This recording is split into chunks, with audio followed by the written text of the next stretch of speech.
What is up, people of Westeros? Welcome to my House of the Dragon episode 9 breakdown, recap and review. And oh man, are we on the brink of war with what happened this episode. I just want to say I apologize for missing out on last week's episode. Long story short, oh man, bring King Viserys back. And with this episode, we pick up in the wake, or should I say the aftermath of Viserys' death. Like, everything's just dead quiet. We have Alicent go to Otto and inform her father that, hey, yeah, by the way, Viserys last minute changed his mind. This led to that small council meeting where we find out that the whole time that Otto, ever since I guess he's come back as Hand of the King, has been planning to usurp the throne, or should I say usurp it in the event of King Viserys' death from Rhaenyra, so that Rhaenyra doesn't obviously ascend the Iron Throne, and to put Aegon in her place. So they were somewhat prepared for this. I do feel sorry for Beesbury because, yeah, he kind of got his head slammed down into the table from Criston Cole.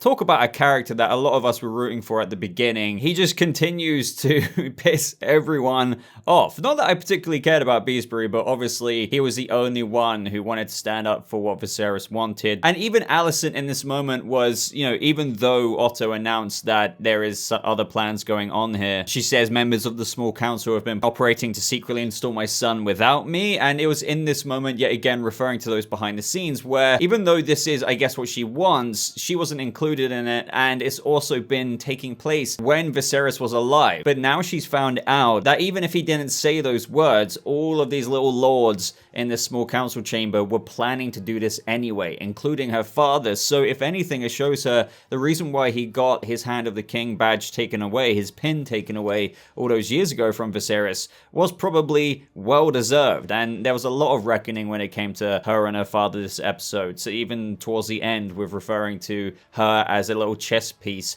on his chessboard, and he's just like, well, if that's true, I still got you to be the queen of the Seven Kingdoms. So at the bottom line, Otto has always been really what Daemon has been saying, and it's interesting seeing Alicent finally really start to realize that. Not only that, of course, Otto wants Rhaenyra, her sons, basically everyone who could challenge the succession to die, and that's another thing that Alicent really doesn't want to see happen, because she understands probably the nature of reality of it, because it will basically come to war, as we all know, the Dance of the Dragons. This is what we've been waiting for, and this whole first season's been a bit of a prelude to that. She still is Rhaenyra's childhood friend. She still understands that even though Alicent is under the illusion that this is what Viserys wanted in his dying breath, that she shouldn't have to die for it, and Viserys wouldn't want his daughter to die, and that the crown should show her mercy. This decision is already causing division. We have Sir Harold being like, screw this, I'm out of here. And that leads to eventually Sir Criston Cole becoming Lord Commander of the King's Guard. Up next, this is what takes up a big chunk of the episode, the hunt for frickin'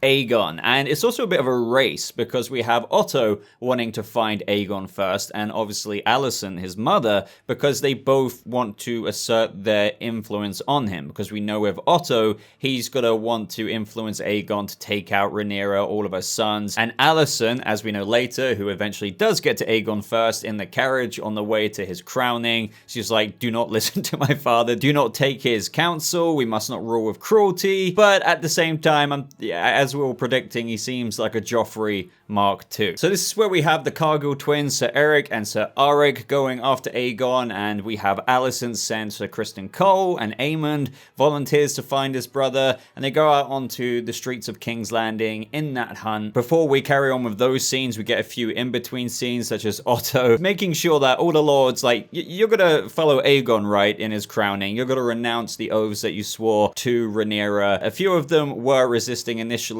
A lot of the lords typically were afraid of what the repercussions could be, so they bent the knee, to the point of where we had that one lord initially resisting. We had him kneel in the end, but he was starting to flee King's Landing, and just as the gates were opening, it looked a bit obvious to them, so they took him, and yeah, they basically ended up hanging him. It just sends a message to everyone, basically being like, if you stand with Rhaenyra and not the Greens, or, Aegon ascending the throne, yeah, you'll basically be killed. For the same reasons as well, we have Rhaenys locked in her chambers in King's Landing, and she's absolutely outraged at this. Obviously, they're keeping her here out of fear that she will also go away and tell Rhaenyra. Bottom line, they want to crown Aegon before anyone at Dragonstone even finds out that Viserys is dead. Now, Alicent really tries to make a good argument as to why would you stand with Rhaenyra considering your daughter's dead. Rhaenyra's heirs are none of yours, and you know that. But at the same time, Rhaenys is just like, my house's word is not fickle. Alicent walks away and was just like, ring the bell when you come to a decision, but it's kind of just like, what if she was just like, no. I doubt she would have met the same fate as the Lord who was hung earlier, because after all, this is Rhaenys, who was going to be the queen a while ago if it wasn't for Viserys being crowned king. Meanwhile, with Sir Eric and Sir Auric, they go into this messed up place of which, it's got to the point in the streets of King's Landing, as pointed out later by the White Worm, that we have the King's Guard just taking bribes and looking the other way, to the point of where kids have their freaking teeth filed down into little pointy ends, they have their nails grown out, and it's just like a massive wager competition between kids, absolutely tearing the living crap out of each other. And also, interestingly, both brothers, Eric and Auric, are on different sides of the fence when it comes to Aegon's rule. One of them has been the protector of Aegon, saying, do you see now how he is? You've not seen everything, trying to say that he's not fit to rule. But the other brother, I believe Eric, just clearly doesn't really so much care, to the point of later when he actually abandons his brother when he is fighting Sir Criston Cole. This is when one of the followers of the White Worm informs the brothers that, hey, the White Worm knows where Aegon is, and organizes a meeting with Otto. Otto himself comes down to meet the White Worm, and it turns out that Mysaria has indeed ranked up quite a bit from when she used to be with Daemon, like to the point of where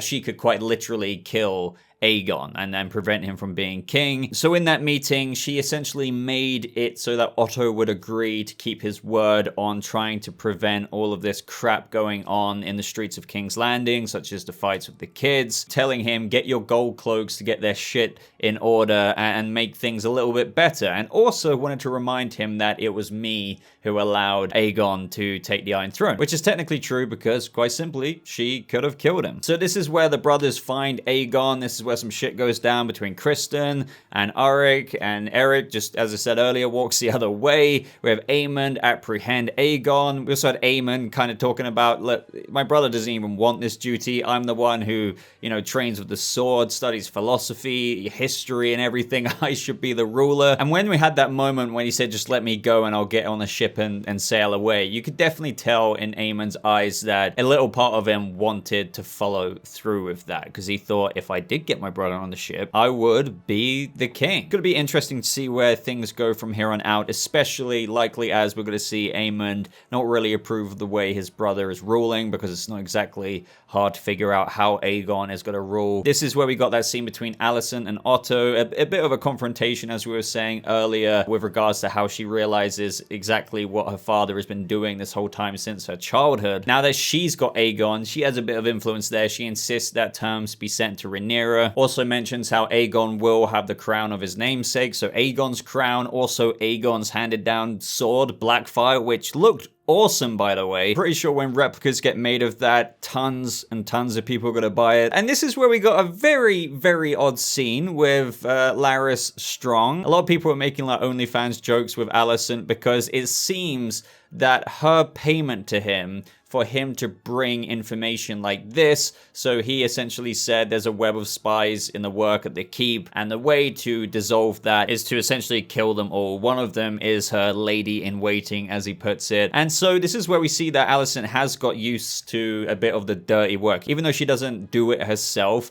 But for example, when she learned that Harwin Strong and his father were burned, she was quite shocked and horrified, saying, I didn't tell you to do that. But here, she's just like, okay, basically do it. And she took her socks off, and since we have Larys not being able to walk, and he has like a little metal strap on his foot, I guess he's got a thing for feet, and she just kind of sat there with her feet out whilst Larys admired them, I guess we could say, because, you know, monetization, I'm not going to get into that. And that's when we saw that scene later on with that figure walking away, fire in the background. I've seen some people talk about how Mysaria, the White Worm, is dead, but that's not the case. It's just all of those people you saw rounded up, like the servants and whatnot, this web of spies, the network, if you will, that Larys caught onto. Yeah, they're all toast. Now, at the same time, I do want to mention how Larys said to Otto when he said, you've been spending a lot of time with the Queen recently. And he's like, well, you know, there's no reason why that shouldn't benefit you. That when he approached Alicent in this moment, that even though he gave her this idea to go through of killing all the spies, the servants and whatnot, that really it was perhaps in servitude of Otto, because I guess with Otto and this network and, you know, his meeting with the White Worm, that he isn't particularly fond of this either. Even though Larys mentioned that your father knows of all of this and has left it in place, you have to think that this scene goes back to the scene with Larys talking to Otto. It's just that he is given this perspective of that, oh, this is just between me and you, Alicent, but ultimately it's going to serve Otto in some way, shape, or form. So now we're towards the end of the episode, and this is where we have Eric defecting from the King's Guard, essentially escorting Princess Rhaenys through the dungeons. You see Balerion, the Black Dread Skull there, takes her out the back entrance and tries to get her away, but, you know, annoyingly, they get separated in the streets of King's Landing, because obviously with the crowning of Aegon, they want all of the people to go see him and get crowned, so essentially they accept him as their king. But she slips away in this moment to go retrieve her dragon. But going back to Aegon's crowning here, he definitely started to see the prospect of how he could enjoy this. Even when he was looking at all of his family members, it was almost, this is why I make the jokes about Joffrey and everyone else does, he was looking for their respect almost. He wanted them to bow at when he was actually crowned with Aegon the Conqueror's crown. And he was like almost doing it in an assisting kind of way. It's like, bitch, bow to me, acknowledge me as your king, even though it was subtly portrayed there. Even if that wasn't enough, when he turned around, he was like thrusting black fire into the air many times, really seeing the potential with his enjoyment and ruling. So I'm expecting a lot of annoying Joffrey-esque Aegon scenes potentially, but we do have a lot of drama with the incoming war, so I do wonder how much of Aegon's ruling we're going to see, but I'm sure we will get some things, because at the end of the day, even with an incoming war, he still has to rule a kingdom. And so this is where Rhaenys burst through the floor. This was a bit of a show of power at the same time. It's like, you kept me prisoner, I don't give a crap, I'm flying out of here, going to Dragonstone, telling Rhaenyra. Now I'm sure all of us wanted Rhaenys to say Dracarys, and she could have ended the war there and then. Now, the showrunners even acknowledged that in the behind the scenes, saying their reason is that she probably doesn't want to be responsible for doing that to another mother. It's a complex choice that not a lot of people might agree with, or maybe dispute or have a problem with, that is in the audience watching this, because I admit, thinking, why didn't you do that? But either way, it is the choice that Rhaenys makes in that moment, and she flies out, goes to Dragonstone. Again, it is a bit frustrating because she goes to Dragonstone anyway, and she's got to ally herself with Daemon and Rhaenyra, and she could have ended it all there and then, but you have to think it is just her moral compass, not wanting to do that to Alicent, even though Alicent was, you know, preparing herself to be set on fire. One thing that I did find a little bit of an issue with in this moment, though, no matter what reasons Rhaenys had, I'm behind all of that. That's fine. It's that all the people are running away, but why? Why? Isn't the king, Otto, Alicent, everyone there also running away? You are the most important people. Granted, there's not too many places you could go, but standing in front of a dragon, and if she so willed it, you could have all burnt alive. That was a bit, you know, contrived for me in the sense of, okay, she could kill them, but they've got plot armor, so much plot armor that we're not even going to write into the script that they should try and seek some cover from Dragonfire. That was a little bit, yeah. I know not many people may mind stuff like that, but at the end of the day, if you want to protect the king, you wouldn't just stand there and let a dragon walk towards you, prepare to be burned, and only out of luck, I guess, and Rhaenys's morals, you do not get burned. So we'd love to know what you think of that. It's just, yeah, in any kind of logical sense, you would protect the king at the very least, even if not Alicent or Otto, and you would make some move away from that location where they were standing. But no, they were like, hey, are you gonna burn me? Or maybe not?